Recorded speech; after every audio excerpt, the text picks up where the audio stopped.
नमस्कार शेतकरी बंधूंनो, आज पीक विमा अपडेटबद्दल ज्या नवीन अपडेट आलेले आहेत, लेटेस्ट अपडेट ते आपण या व्हिडिओमार्फत जाणून घेणार आहोत। आणि आज तारीख आहे 7 मे 2026।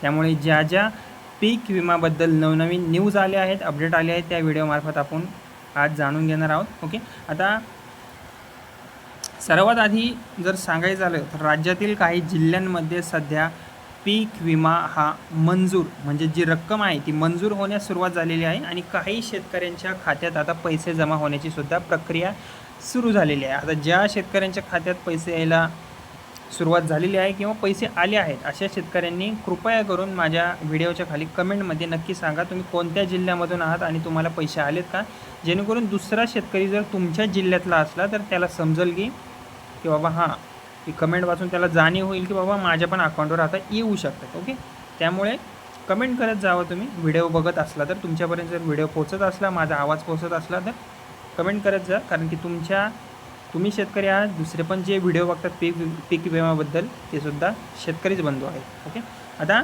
उदाहरण म्हणून सांगतो, वर्धा जिल्हा आहे।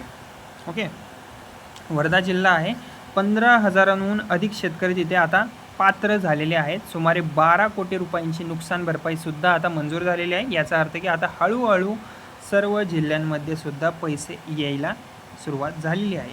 ओके, आता पण सगळ्यांनाच पैसे मिळाले का? ओके, हा एक मोठा प्रश्न आहे। नाही मिळाले, कारण की अनेक जिल्ह्यांमध्ये अजूनही शेतकरी प्रतीक्षेत आहेत। ओके, अतिवृष्टी होऊनही काही खूप सारे शेतकऱ्यांना अपेक्षित रक्कम त्यांना जी पाहिजे होती, ज्यांचं जे नुकसान तेवढ्या किमतीचं झालं होतं त्यांना ती रक्कम मिळालेली नाही आहे। ओके, खूप कमी रक्कम मिळालेली आहे किंवा मिळालीच नाही आहे। ओके, म्हणूनच शेतकऱ्यांमध्ये थोडीशी नाराजी आता वाढताना दिसत आहे।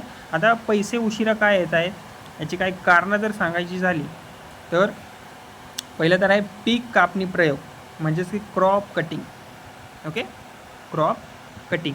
दुसरं कारण आहे महसूल विभागाचा अहवाल आणि तिसरं कारण आहे विमा कंपनीची पडताळणी। या सर्व कारणांमुळे प्रक्रियेमुळेच उशीर थोडासा होत आहे। ओके, आता पुढे काय होणार याचं जर सांगायचं झालं तर सरकारकडून सध्या टप्प्याटप्प्याने पैसे दिले जात आहेत। कापूस, तूर यांसारख्या पिकांसाठी आता सरकारने मोठ्या प्रमाणावर प्रक्रियासुद्धा सुरू केलेली आहे। ओके, पुढील काही दिवसातच नवीन जिल्ह्यांची यादीसुद्धा येण्याची शक्यता आहे आणि यादी आली की मी माझ्या या बडी नावाचं चॅनल आहे त्याला तुम्ही सबस्क्राईब करा, फ्रीमध्ये सबस्क्राईब आहे। या चॅनलवर मी यादी आली की सगळ्यात पहिल्यांदा व्हिडिओ बनवून टाकेल, त्यामुळे माझ्या चॅनलला सबस्क्राईब नक्की करा। आणि शेतकऱ्यांनी मेहनत करून पिकं उभी केलेली असतात, पण नैसर्गिक आपत्तीमुळे त्यांचं नुकसान झालेलं असतं, त्यांच्याकडे पैसे उरलेले नसतात जास्त, आणि आता सगळ्यांची नजर त्या पीक विम्यावर आहे, जास्त करून गरजू शेतकऱ्यांची। आणि पीक विम्याचे पैसे कधी येणार हाच प्रश्न प्रत्येक शेतकऱ्याला पडतो।